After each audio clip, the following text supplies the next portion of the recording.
నరేంద్ర మోడీని ఇప్పుడు మళ్ళా ప్రధానమంత్రిగా చేయాలనుకుంటున్నారు. దాంట్లో కీలక భాగస్వామి చంద్రబాబు నాయుడు ఢిల్లీ వెళ్ళారు.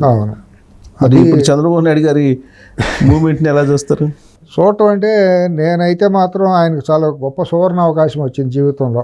చరిత్రలో మళ్ళీ సువర్ణాక్షరాలతో చంద్రబాబు నాయుడు గారి పేరు తెలుగు జాతి చరిత్రలో లిఖించదగే అవకాశం దేవుడిచ్చారు.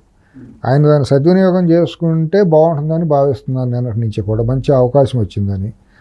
మరి అక్కడ ఢిల్లీలో రాజకీయాలు ఎట్లా ఉంటే మనం చెప్పలేము, ఇక్కడ కూర్చొని మాట్లాడలేము. అక్కడ మనం అనుకున్నది వేరు, అక్కడ ఉండే పరిస్థితులు వేరు.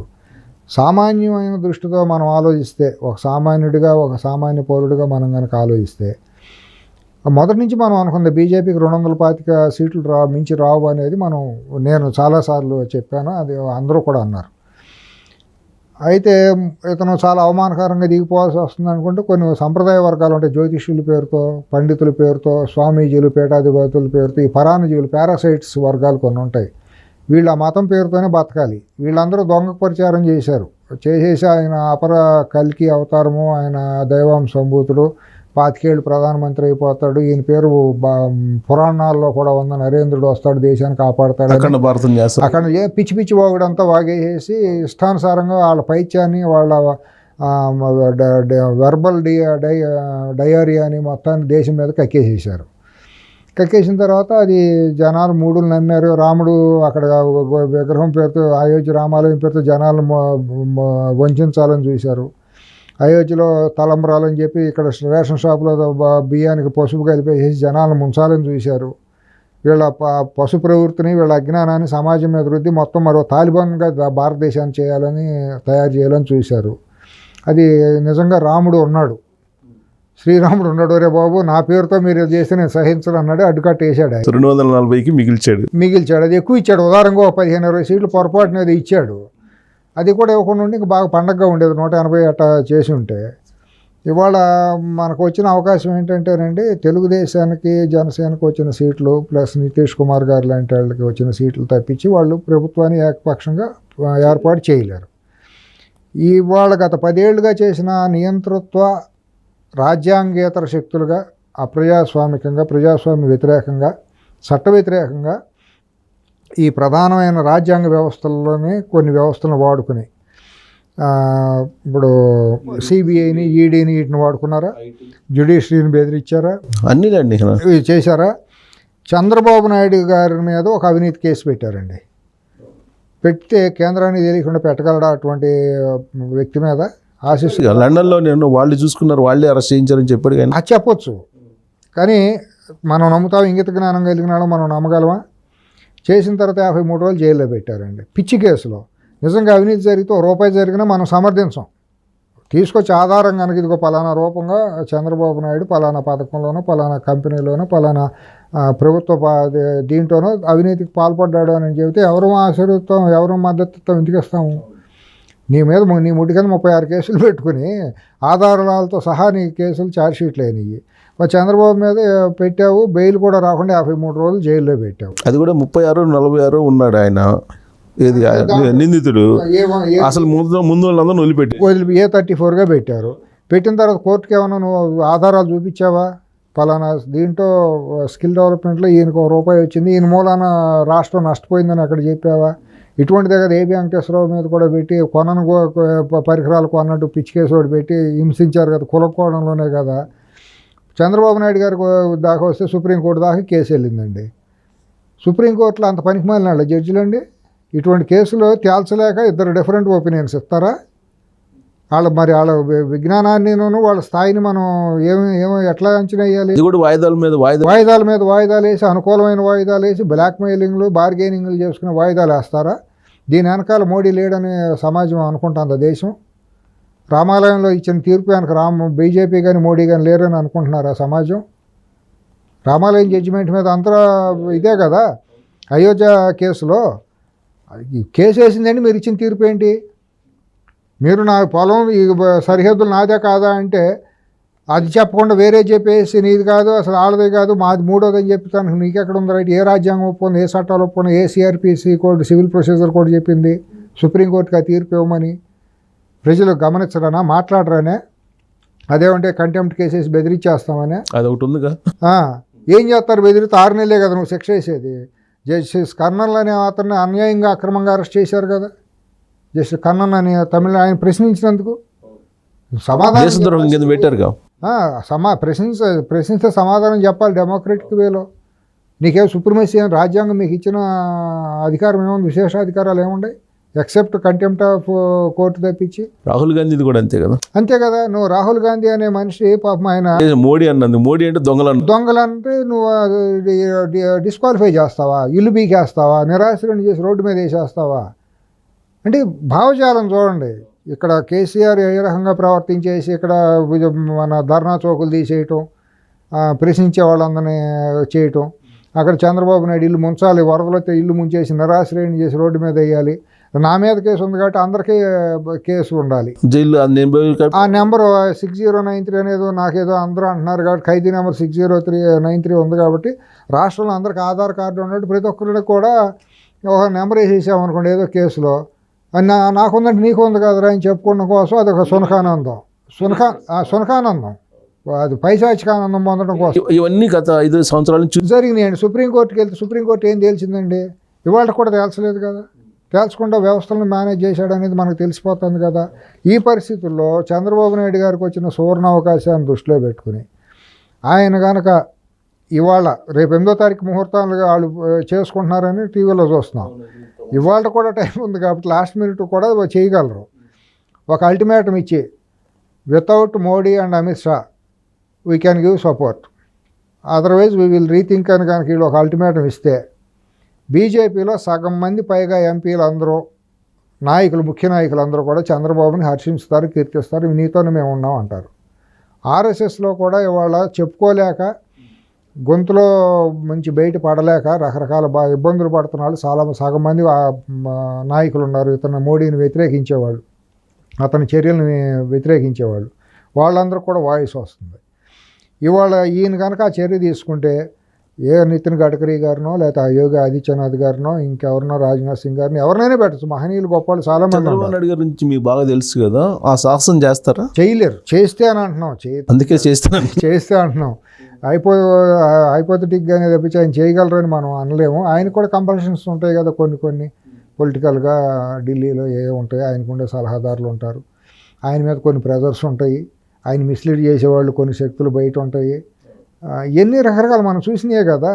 ఆయన చుట్టే ఉండే క్వార్టరీతోనే వాళ్ళు ఆయన్ని ఇన్ఫ్లుయెన్స్ చేయాలని చూస్తారు, వాళ్ళని ఏదో బ్లాక్మెయిల్ చేస్తారు. ఆ డిమాండ్ చేయకపోవచ్చు, ప్రత్యేక హోదా అలా అదన్నా డిమాండ్ చేసే ఛాన్సెస్. ప్రత్యేక హోదా ఇండియా కూటమి ఇస్తుందండి, ఇస్తానంది. ఓపెన్ ఆఫర్ వాళ్ళ డ్యూ కూడా ఉంది. పాపం రాహుల్ గాంధీ గారు అంత ఓపెన్ హానెస్ట్ మనిషి కూడా. నిజంగా ఆయన చాలా మంచి మనిషి, కుట్రల కుతంత్రాలు తెలియదు, బోళా మనిషి, ఓపెన్ మనిషి, నిజమైన దేశభక్తుడు, దాంట్లో డౌట్ లేదు. ఎటువంటి కొత్త నాటకాలు రాయడు, కానీ దేశంతో కాదు ప్రేమతోటే కాదు, హ్యూమన్ టచ్ బాగా ఉన్న మనిషి. ఇస్తాడు కూడా, మాట మీద నిలబడితే ఇచ్చే మనిషి. బీజేపీ లాగా మోసగాళ్ళు కాదు. అవును, ఇటువైపు అయితే ఓపెన్ ఆఫర్ ఉంది. ఇటువైపు అసలు కనీసం డిమాండ్ చేసే పరిస్థితి ఉందా? లేదు, క్లోజ్ అయిపోయింది కదా. ఇటు నుంచి ఆల్రెడీ లాస్ట్లో ఇస్తామంటే ఈయన ఇవ్వలేదని చెప్పి ఒక తప్పు మాట మాట్లాడారు కదా. అదేది మన నీతి ఆయోగ్ ఇవ్వడానికి వీల్లేదని తప్పు మాట మాట్లాడారు కదా. నీతి ఆయోగ్ వాళ్ళని అడిగితే మేము ఆ మాట అనలేదు, అసలు మా దగ్గర చర్చ రాలేదు అన్నారు కదా. అంటే దాని అర్థం ఇంకా ఓపెన్ ఆఫర్ ఉన్నట్టే కదా. అక్కడైతే యాజ్ పర్ ది రూల్స్ ఉన్నట్టే కదా. ఉంది, కానీ డిమాండ్ చేయాలి కదా.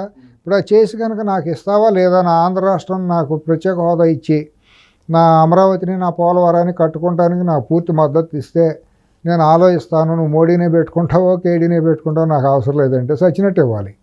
లేదా in the interest of the society, first మన దేశం ముఖ్యం కదా, రాజ్యాంగం ముఖ్యం కదా. అంబేద్కర్ గారు రాసిన రాజ్యాంగం వాళ్ళ అపాస్యం పాలైపోతుంది కదా.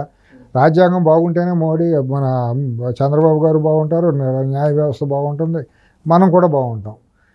మరి దానికోసం అన్న మోడీ లాంటి అప్రజాస్వామికవాది ఉండటానికి వీల్లేదు, మేము ఆలోచించుకుంటాం అతను ఉంటే అని అంటే డెఫినెట్గా నితిన్ గడ్కరీ లాంటి గొప్ప మనుషులు వచ్చారనుకోండి, దేశానికి రాజ్యాంగ వ్యవస్థలు అన్నీ బాగుంటాయి, ప్రత్యేక హోదా కూడా కన్సిడర్ చేయడానికి అవకాశం ఉంటుంది. పార్లమెంట్ వేదికగా చెప్పారు కదా, పార్లమెంటు సాక్షిగా. ఇంకా అంతమించి ఏముంటుంది, దేవుడు గుళ్ళకెళ్ళి దేవుడు సాక్షి అంటాం. పార్లమెంట్లో రాజ్యాంగం సాక్షి అంటే పార్లమెంటే. అన్ని పక్షాలు ఏకమయ్యే కదా ఆ రోజు అంది. 5 ఏళ్ళు కాదు 10 ఏళ్ళు ఇస్తామని చెప్పారు కదా. అది కనుక ఇవ్వగలిగితే సాధించగలిగితే నితీష్ కుమార్ గారు చంద్రబాబు గారు చాలా ఫ్రీక్వెన్సీ కలిగిన ఫ్రెండ్స్. సన్నిహితులే, కానీ ఇక్కడ ఒక ట్విస్ట్ ఉంది సార్. నిన్న రాత్రి ఎప్పుడైతే ఈ కూటమికి తగ్గిపోయినాయో ఎన్డీఏకి, ప్రత్యేక హోదా మాకు కావాలనేటువంటి ఒక స్లోగన్ ఇచ్చారు ఆయన కూడా బీహార్కి. రెండింటికి ఇస్తామంటే అయిపోయారు, నష్టమే ఉందండి. అంటే ఇది ఏమన్నా ఆపటానికి ఇలాంటి ప్రతిపాదన వస్తుంది కాబట్టి అటు నుంచి కౌంటర్ ఏమన్నా రెండింటికి ఇప్పుడు దేశం నుంచి విడిపోవట్లేదు. ప్రత్యేక హోదా అంటే భారతదేశం నుంచి బీహార్ ఆంధ్రప్రదేశ్ విడిపోవటం కాదుగా. రెండింటికి వచ్చి మీరు చెప్పింది, కానీ అక్కడికన్నా ఇక్కడికి తేడా ఏంటంటే ఇదేమో పార్లమెంట్లో విభజన చట్టంలో సందర్భంగా చర్చ సందర్భంగా హామీ ఇచ్చింది. విభజితము నష్టపోయారు, ఆంధ్రులు నష్టపోయారు. 60 ఏళ్ళకి అంతా ఇక్కడ ఇదే ఇల్లు, ఇదే మన ప్రాంతం అనుకుని హైదరాబాద్కి వచ్చి పెట్టుకున్నారు. ఇక్కడ అసమత ఇంబ్యాలెన్స్ ఏర్పడింది, ఎకనామిక్ ఇంబ్యాలెన్స్ ఏర్పడి ఇండస్ట్రీస్ అని ఇక్కడ వచ్చేసిన క్యాపిటల్ మూలాన. ఇది స్పెషల్ స్టేటస్ కనుక ఇస్తే నష్టం జరిగింది కాబట్టి అక్కడ కూడా పెట్టుబడులు వచ్చి రెండు బ్యాలెన్స్ అవుతాయి అనే ఉద్దేశంతో ఇచ్చారు.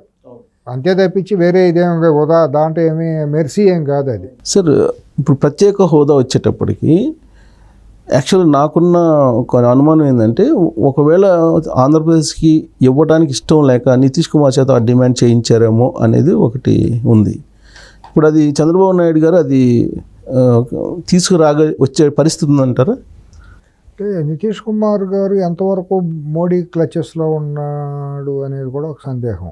ఆయన సఫరర్గానే ఉన్నాడు నాకు తెలిసినంతవరకు. ఏంటంటే బయట వినేది క్లోజ్ సర్కిల్లో కొంతమంది ద్వారా శరద్ పవార్ గారు, నితీష్ కుమార్ గారు కూడా అవకాశం కోసం చూస్తున్నారు. వాళ్ళు కూడా తప్పనిసరి పరిస్థితుల్లో మోడీతో సేల్ అవుతున్నారు.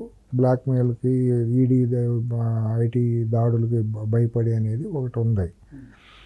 ఈ పరిస్థితిలో చంద్రబాబు గారు కనుక ఒక స్టెప్ తీసుకుని నితీష్ కుమార్ గారు వాళ్ళిద్దరు క్లోజ్ ఫ్రెండ్స్, బాగా మంచి ఫ్రీక్వెన్సీ ఉన్న మిత్రులు అనేది కొద్ది మీలాంటి సీనియర్ జర్నలిస్టులు అందరికీ తెలుసు. ఇద్దరు కూడా ఏకాభిప్రాయంతోనే తీసుకుంటారు. ఈ పరిస్థితుల్లో నాకు ఒక నమ్మకం ఏంటంటే, అంత ఫ్రీక్వెన్సీ ఉన్న ఇద్దరూ కూడా విఘ్నతగా ప్రదర్శించితే ఆంధ్రప్రదేశ్కి ప్రత్యేక హోదా రావటం అనేది అవకాశం ఉంది. అక్కడ నీతి ఆయోగ్లో ఎక్కడ కూడా క్లోజ్ అయిన అంశం కాదు. అది తప్పే, సమాజాన్ని తప్పుదారే పట్టించారు. అప్పుడు ఈయన ఏ ఒత్తిడి ఫోన్ చేశారో చంద్రబాబు గారు కూడా మరి స్పెషల్ స్టేటస్ కాకుండా ప్యాకేజీ అనేది అన్నారు. తర్వాత అది కాదన్నారు, రకరకాల అయిందన్నారు. ప్యాకేజీ చట్టంలో పెట్టమన్నారు, చేయలేదు. నీతి ఆయోగ్ ఒప్పుకోలేదని చెప్పి ఒక మాట మాట్లాడారు. నీతి ఆయోగ్ అసలు అంశమే మా పరిగణలోకి రాలేదు, మేము అటువంటి వాటిలో కలగ చేసుకోలేదని వాళ్ళు చెప్పారు. ఆర్టీఐ కింద అడిగినా కూడా అసలు అది లేనే లేదని చెప్పేది అని బయటకు వచ్చింది. ఇప్పుడు ప్రత్యేక హోదా వాళ్ళు బీహార్ వాళ్ళు కూడా అడుగుతున్నారు అనేది మా కొత్తగా వస్తుంది. మందేమో చట్ట ప్రకారం న్యాయబద్ధంగా ధర్మబద్ధంగా రావాల్సింది ఆంధ్రప్రదేశ్కి. బీహార్ అనేది ఆబ్లిగేషనే, మాకు వెనకబడతాను ఉంది కాబట్టి ఇవ్వండి అనేది వాళ్ళది ఆబ్లిగేషను. కానీ మనదేంటంటే నెసెసిటీ అండ్ చట్ట ప్రకారం రావాల్సింది, నైతికంగా రావాల్సింది. రెండింటికి వేరు. మరి ఈయన దీన్ని సాధించి ప్రత్యేక హోదాను సాధించి అట్లాగే పోలవరం వీటన్నిటికీ సాధించి మోడీ ప్రధానమంత్రిగా ఉంటా ఆయన నాయకత్వంలో ఈయన కూడా క్యాబినెట్లో మంత్రి పదవులు తీసుకుని దీనికి చేస్తారా? లేదు మోడీ గారిని కాకుండా, ఎందుకంటే in the larger interest of the nation చేయగలిగితే మాత్రం ఈయన ఒక పెద్ద గొప్ప నాయకుడు అయిపోతారు. చంద్రబాబు గారు వాళ్ళు ఉన్న అవకాశాన్ని బట్టి చూసి మోడీని కనుక కాదు ఉండటానికి వీల్లేదు, ఇతను అప్రజాస్వామికవాది, రాజ్యాంగ వ్యతిరేకి, చట్టాలన్నింటినీ అపహాస్యం చేసి పరిహాసం చేసిన వ్యక్తులు వీళ్ళిద్దరూ కూడా ప్రూఫెన్ కదా. గత 10 ఏళ్ళుగా విధ్వంసం జరుగుతుంది కదండి దేశంలో. అన్ని పార్టీలు కకావికలైపోయినాయి. ఆయన రాహుల్ గాంధీ గారిని నీడ కూడా లేకుండా కక్షగట్టి డిస్క్వాలిఫై చేసి ఎంపీ క్వార్టర్స్ నుంచి బయటికి తోసేసిన ఘటనలు కూడా చూసిన వాళ్ళం కదా. అట్లాగే రాముడిని మార్కెటింగ్ చేసుకుని ఒక విద్వేషాన్ని, ఇవన్నీ కూడా సెక్యులర్ కంట్రీలో